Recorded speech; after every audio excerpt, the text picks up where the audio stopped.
ഓം ശ്രീ ഗുരുഭ്യോ നമഃ. വിശാല കല്യാണി സ്ഫുടരുചിരയോധ്യാ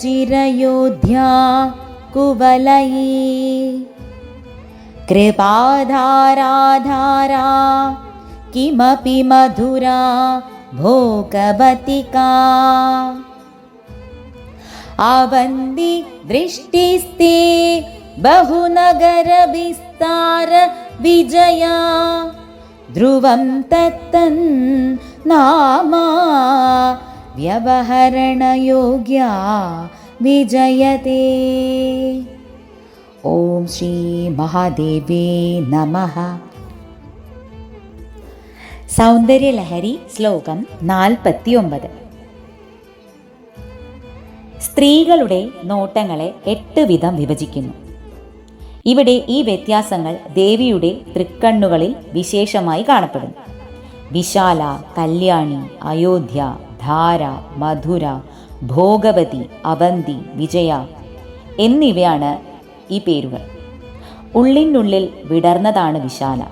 ആശ്ചര്യപ്രദമായ നോട്ടമാണ് കല്യാണി. നന്നായി കണ്ണ് വിടർത്തിയ നോട്ടം അയോധ്യ. ആലസ്യമാർന്ന ദൃഷ്ടിയെ സൂചിപ്പിക്കുന്നത് ധാര. ചഞ്ചലമായ ദൃഷ്ടിയാണ് മധുര. സ്നേഹം പ്രകടമാക്കുന്ന ദൃഷ്ടി ഭോഗവതി. മയങ്ങിയ നോട്ടം അവന്തി. അർദ്ധനിമീലിതമായ നോട്ടം വിജയ. ഈ നോട്ടത്തിന് ആകേകരം എന്നും പറയും. കനകധാരാ സ്തോത്രത്തിൽ ആകേകര സ്ഥിത കനീനിക പക്ഷ്മനേത്രം എന്ന് പറയുന്നുണ്ട്. ഇവയ്ക്ക് ഈ വിധത്തിലും പറയും: സംക്ഷോഭണം, ആകർഷണം, ദ്രാവണം, ഉന്മാദനം, വശ്യം, ഉച്ചാടനം, വിദ്വേഷണം, മാരണം എന്നീ കർമ്മങ്ങളിൽ ഏതേത് പ്രദേശങ്ങളിൽ വെച്ചാണോ ദേവി ഈ പ്രയോഗങ്ങൾ ചെയ്തത് ആ പ്രദേശങ്ങൾക്ക് വിശാല, കല്യാണി, അയോധ്യ, ധാര, മധുര, ഭോഗവതി, അവന്തി, വിജയ എന്നീ നാമങ്ങൾ സിദ്ധിച്ചും കാണുന്നുണ്ട്. ദേവി ഏതു സ്ഥലത്തിരുന്ന് വിശാലാദൃഷ്ടിയാൽ ജനസംക്ഷോഭത്തെ ചെയ്തുവോ ആ സ്ഥലത്തെയാണ് വിശാലാ നഗരമെന്ന് പറയുന്നത്.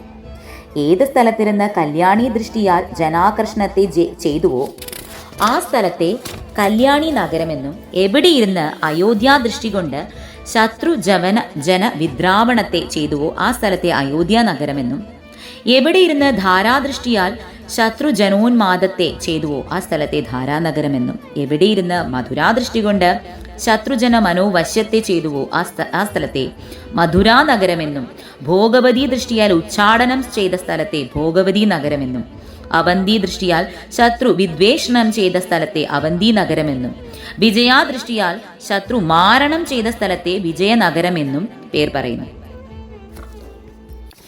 ദേവിയുടെ സ്വരൂപം തന്നെ എത്ര മാധുര്യാണ്. അപ്പോൾ ദേവീ ദൃഷ്ടി എത്രമാത്രം മധുരമായിരിക്കും. ഇങ്ങനെ ദേവിയുടെ ദൃഷ്ടിയെ സഹായിയാക്കി ഇവിടെ ആചാര്യർ ദേശം മുഴുവൻ ഒരു തീർത്ഥാടനം തന്നെയാണ് നടത്തിയിരിക്കുന്നത്. ഈ ശ്ലോകത്തിലൂടെ ദേവിയുടെ നേത്രവൈശിഷ്ട്യവും ക്ഷേത്രവൈശിഷ്ട്യവും യോജിപ്പിച്ച് കാണിക്കുന്ന കവിതാ സിദ്ധിയാണിത്. കടാക്ഷമാത്രയിൽ സർവ്വ സൗഭാഗ്യങ്ങളും നൽകുന്ന അമ്മയ്ക്ക് നമസ്കാരം. അവിടുത്തെ കൃപാദൃഷ്ടി എപ്പോഴും ഈ മക്കളിൽ പതിക്കണമേ. ഭുവന മംഗള സ്വരൂപിണിയായ അമ്മയെ നമസ്കരിക്കുന്നു. സർവം ശ്രീ ജഗദംബാർപ്പണമസ്തു.